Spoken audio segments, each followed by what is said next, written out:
انہوں نے بھی آ کر رحمت کائنات صلی اللہ علیہ وسلم سے ملاقات کی۔ اس کے بعد فاروق اعظم نے بھی بیٹھتے ہوئے یہ جملہ کہا کہ اے میرے پیارے نبی، میرا ماں باپ، میرا سب کچھ، میری آل اولاد، میرا متاع، سب کچھ آپ پہ قربان۔ وہ دیکھو حضرت ابو ہریرہ آئے ہیں، انہوں نے بھی آ کر یہی جملہ کہا کہ یا رسول اللہ، فداک ابی و امی، یا رسول اللہ، میرے ماں باپ بھی آپ پہ قربان۔ گویا کہ 1,20,000 صحابہ اپنے نبی کے سامنے کھڑے ہو کر، کوئی صحابہ کسی مجلس میں، کوئی کسی مجلس میں، کوئی کسی مجلس میں، یہ جملہ کہنا بہت بڑا اعزاز سمجھتے تھے، اور صحابہ سمجھتے تھے کہ جس وقت ہم اپنے نبی کے سامنے کھڑے ہو کر یہ جملہ کہیں، اور اس دن وہ ہماری عید کا دن ہے کہ یا رسول اللہ، میری جان، میرا ماں باپ، میری آل اولاد، میرا گھر بار، میرا متاع، میرا سب کچھ آپ پہ قربان۔ آج میں اور آپ بھی شاید یہی خواہش پیدا کر رہے ہیں، اگر آج میں بھی حضور کے زمانے میں ہوتے اور آپ صلی اللہ علیہ وسلم کے سامنے بیٹھ کر کھڑے ہو کر اگر یہ جملہ کہتے تو شاید ہمارے لیے بھی اس سے بڑا اعزاز کوئی نہیں ہوتا۔ لیکن یہی جملہ جو صحابہ فرماتے رہے، اے ہمارے پیارے نبی، ہمارا ماں باپ آپ پہ قربان، یہی جملہ ایک موقع پر میرے پیغمبر نے بھی فرمایا۔ یہی جملہ ایک موقع پر میرے حضور نے بھی فرمایا۔ کس صحابی کے لیے فرمایا، کس شخصیت کے لیے فرمایا؟ میری سوچ کے مطابق اس صحابی کے لیے اس سے بڑا دنیا کے اندر کوئی اور اعزاز شاید نہ ہو جو اعزاز حضور نے اس کو دیا۔ حضور نے ارشاد فرمایا، اے میرے صحابی، میں محمد کا ماں باپ آپ پہ قربان ہوں، میں محمد کا ماں باپ آپ پہ قربان ہوں۔ اب دیکھنا یہ ہے کہ آخر میرے اور آپ کے نبی نے جس صحابی کے لیے یہ ارشاد فرمایا، اس صحابی نے ایسا کون سا بڑا عمل کیا، اس صحابی نے ایسی کون سی بڑی نیکی کی، اس صحابی نے ایسا کون سا بہت بڑا کام کر لیا جس کام کی وجہ سے، جس عمل کی وجہ سے، جس نیکی کی وجہ سے وہ نیکی اور عمل حضور کو اتنا ہی پسند آیا کہ حضور کی زبان ہی بول اٹھی، اے میرے پیارے صحابی، میں محمد کا ماں باپ آپ پہ قربان۔ تو کیجئے، رحمت کائنات صلی اللہ علیہ وسلم نے جس موقع پر یہ ارشاد فرمایا، جس صحابی کے لیے ارشاد فرمایا، اس صحابی نے کون سا ایسا عمل کیا؟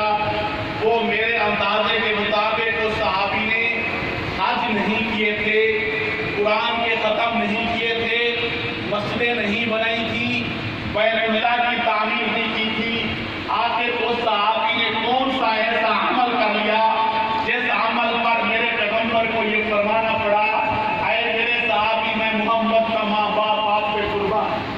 جنگ احد کا موقع ہے، تمام صحابہ کرام اپنی استطاعت کے مطابق میدان میں اترے ہوئے ہیں، کفار سے جنگ کی جا رہی ہے، صحابہ کرام شہید ہو رہے ہیں، جنگ احد کا موقع ہے، رحمت کائنات صلی اللہ علیہ وسلم کی ذات اقدس، حضور کی ذات کا ایک صحابی پہرا دے رہا ہے، رحمت کائنات صلی اللہ علیہ وسلم کی ذات کی چوکیداری کرنے والے ایک صحابی، آپ صلی اللہ علیہ وسلم کی ذات کے تحفظ کرنے والے ایک صحابی جس کا نام حضرت سعد ہے، اور اس جنگ کے موقع پر جس وقت دشمن تیر حضور کی طرف پھینکتا ہے، حضرت سعد آگے بڑھ کر وہ تیر کبھی اپنے بازو پہ روکتا ہے، کبھی اپنی ہتھیلی پہ روکتا ہے، کبھی اپنے کبھی اپنے اس بازو پہ روکتا ہے، کبھی اپنی ٹانگ پہ روکتا ہے۔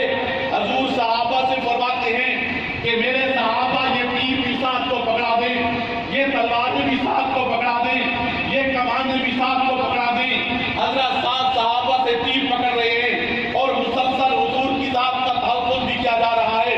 کفار کے اوپر تیر بھی چلائے جا رہے ہیں، ساتھ اپنے جسم پر تیر بھی کھا رہا ہے، جسم زخموں سے چور بھی ہو رہا ہے، اور رحمت کائنات صلی اللہ علیہ وسلم کے لیے ساتھ بالکل ڈھال بھرے ہوئے ہیں۔ حضور کی ذات کا تحفظ کیا جا رہا ہے۔ اس موقع پر میرے پیغمبر نے ارشاد فرمایا، فدا کا ابی و امی یا سعد، اے سعد میں محمد کا ماں باپ آپ پہ ہی قربان۔ میرے دوستو، سعد نے اس موقع پر حج نہیں کیے تھے، سعد نے اس موقع پر قرآن مجید کے ختم نہیں کیے تھے، سعد نے اس موقع پر کوئی مدرسہ نہیں بنایا تھا، سعد نے اس موقع پر کوئی مسجد تعمیر نہیں کی تھی، سعد نے اس موقع پر یتیموں کے سر پہ ہاتھ نہیں رکھا تھا۔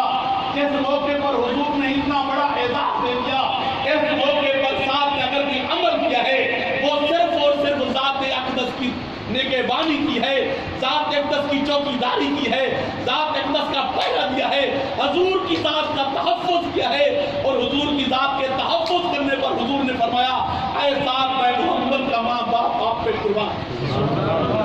آج میں اور آپ کی اس بھری مجلس میں یہ دعا بھی کریں، یہ فیصلہ بھی کریں، یہ تحیہ بھی کریں، ہم بھی رسول اللہ صلی اللہ علیہ وسلم کے، ہم بھی اپنے پیارے نبی کے، ہم بھی اپنے پیارے پیغمبر کی ذات کے اتنے بڑے محافظ بن جائیں، اتنے بڑے چوکیدار بن جائیں، اتنے بڑے پہرے دار بن جائیں، حضور کی ذات کے لیے ہم میدان میں اتریں، حضور کی ذات اقدس کے لیے ہم آگے بڑھیں، تاکہ کل قیامت کے دن میرے اور آپ کے پیغمبر کا جب سامنا ہو، حضور بھی یہ فرما دیں، اے میرے پیارے امتی، میں محمد کا ماں باپ آپ پہ قربان، آپ نے تو مجھے دیکھا نہیں تھا، پھر بھی آپ نے میری ذات کے لیے اتنا کچھ کر دیا۔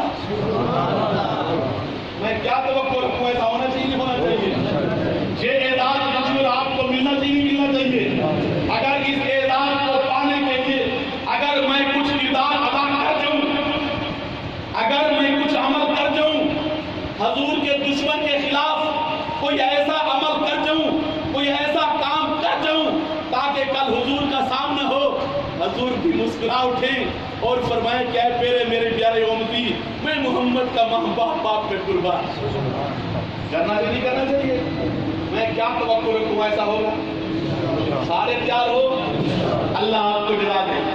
حضرت شاہ جی نے جو مجھے موضوع دیا ہے، بس 10-15 منٹ اس موضوع کے اوپر گفتگو کرتا ہوں۔ میں آپ سب ساتھیوں سے پوچھنا چاہتا ہوں کہ ہم کس ملک میں رہتے ہیں؟ برطانیہ میں، انڈیا، بنگلہ دیش، اونچی بات سے بولو، پاکستان۔ کس نے کیوں ہو؟ کس نے؟ پاکستان۔ پاکستان پاکستان کب بنا؟ اونچی بات سے اگر آپ کو وطن کے ساتھ محبت ہے تو اونچی بات سے بولنا چاہیے۔ 14 اگست 1947 کو یہ میرا پیارا ملک مرز وجود میں آیا۔ 14 اگست 1947 کو یہ پاکستان بنا ہے۔ 14 اگست 1947 کو پاکستان کی بنیاد رکھی ہے، پاکستان مرز وجود میں آیا ہے۔ میرے دوستو، 14 اگست 1947 کو پاکستان بنا ہے۔ جب پاکستان بن رہا تھا، توجہ کیجئے، جب پاکستان بن رہا تھا، اس کے پاکستان کے ساتھ بہت سارے لوگوں نے غداریاں کرنی شروع کر دی۔ پھر پاکستان تقسیم ہونے لگا، یہ انڈیا، یہ پاکستان۔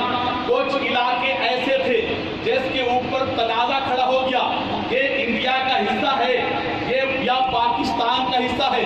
ہمارے چیئرمین صاحب بہتر اس کو سمجھتے ہیں، یہ انڈیا کا حصہ ہے یا پاکستان کا حصہ ہے۔ فیصلہ یہ ہوا کہ یہاں ووٹنگ کرائی جائے، جس کے ووٹ بڑھ جائیں وہ حصہ اس کو دے دیا جائے۔ اگر پاکستان کے ووٹ بڑھ جائیں تو پاکستان کا حصہ، اگر انڈیا کے ووٹ بڑھ جائیں تو انڈیا کا حصہ۔ گویا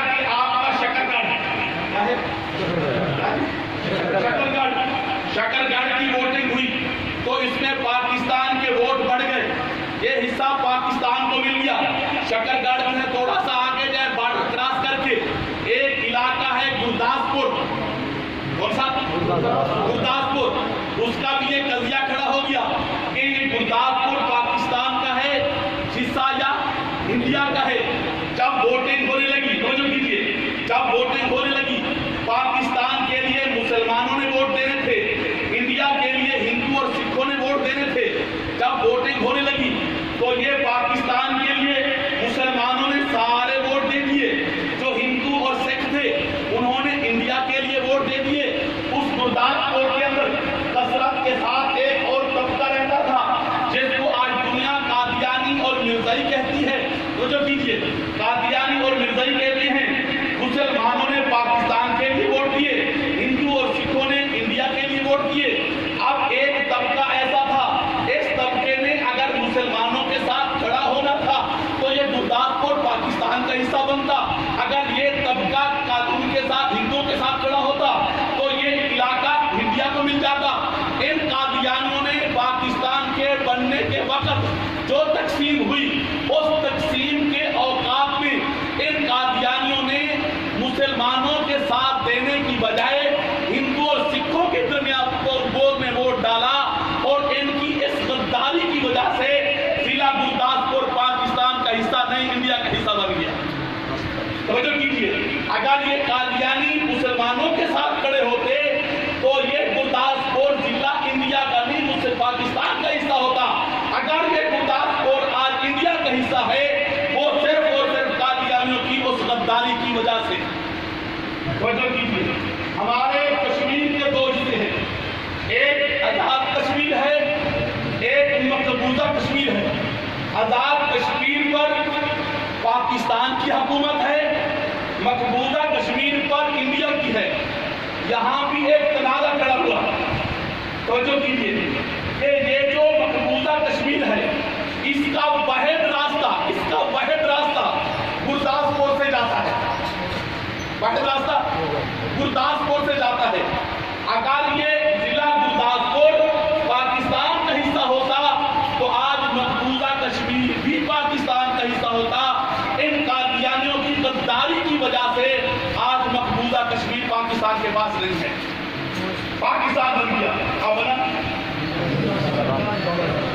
14 اگست 1947 کو یہ پاکستان کسی نے بطور گفٹ کے، بطور تحفے کے، بطور ہدیہ کے خوبصورت پیکنگ کر کے ٹرے میں رکھ کر ہمیں پیش کیا ہے.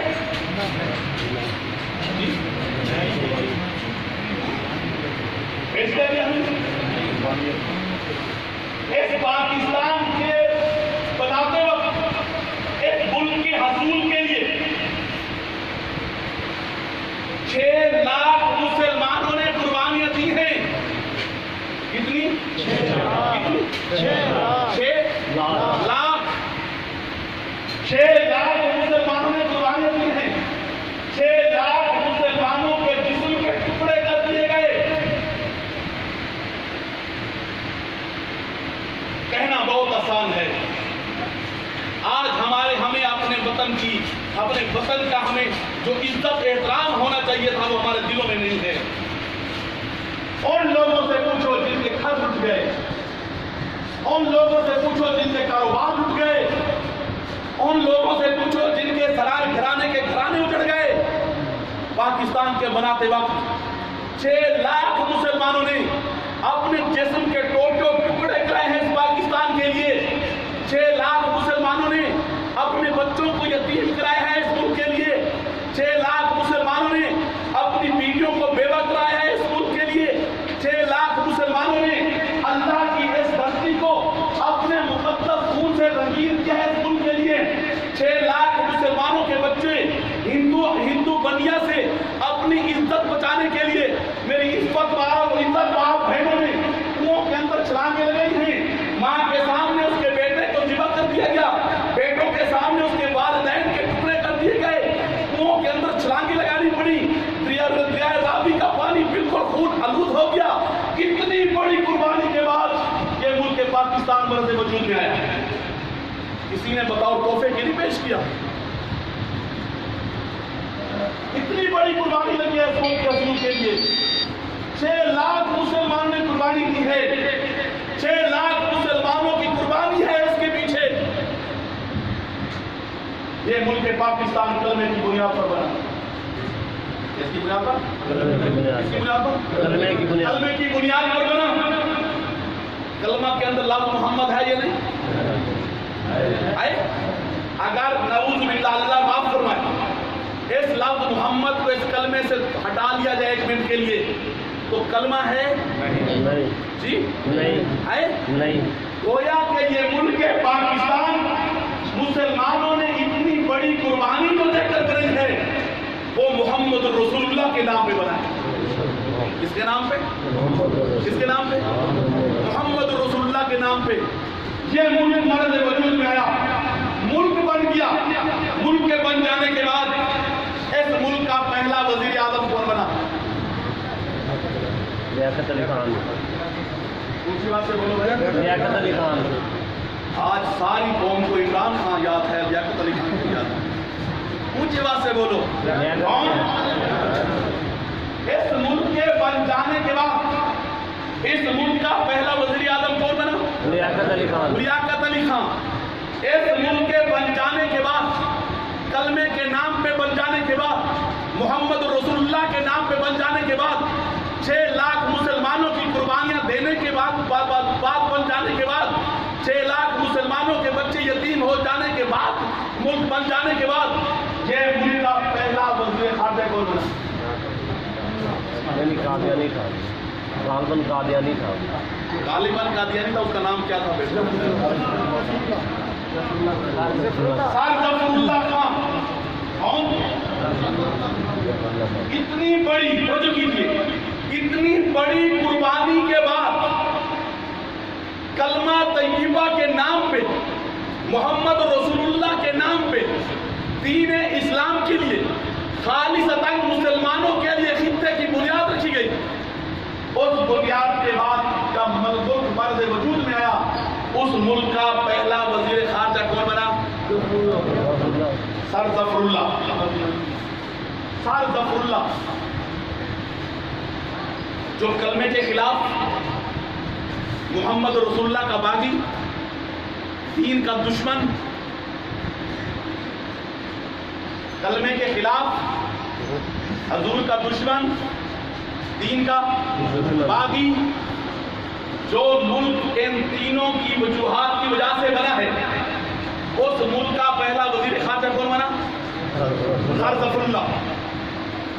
4 دن گزرے, سر ظفر اللہ نے اس ملک کے خلاف سازشیں کرنا شروع کر دی. اس کا نظریہ یہ تھا کہ اس ملک کا نام و نشان مٹ جانا چاہیے.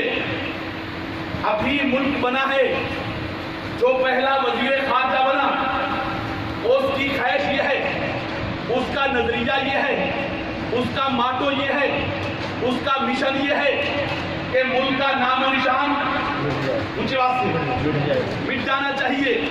اس کا نظریہ یہ ہے کہ ملک کے ٹکڑے ٹکڑے ہو جانے چاہیے. اس کا نظریہ یہ ہے کہ ملک کا نام و نشان باقی نہیں رہنا چاہیے, ملک کا وجود باقی نہیں رہنا چاہیے. اور یہ اپنے نظریے کے مطابق اس کو عملی جامہ پہنانے کے لیے اس نے اس ملک کو توڑنے کی خاطر سازشیں کرنا شروع کر دی. جب اس کی سازشیں اوپن ہوئی, جناب وزیر اعظم صاحب کو معلوم ہوا, میں آن دی ریکارڈ گفتگو کر رہا ہوں, توجہ کیجیے, جناب وزیر اعظم صاحب کو معلوم ہوا, وزیر اعظم صاحب اٹھ کھڑے ہوئے, وزیر خارجہ کے پاس تشریف لائے اور انہوں نے وزیر خارجہ کو کہا کہ ایک تو مجھے معلوم ہے کہ آپ پکے ٹھکے سکہ بند قادیانی ہیں, لیکن میں نے یہ سنا ہے کہ آپ اس ملک کے خلاف سازشیں کر رہے ہیں. وزیر خارجہ نے کہا کہ یہ تو میرا نظریہ ہے, کلمے کی بنیاد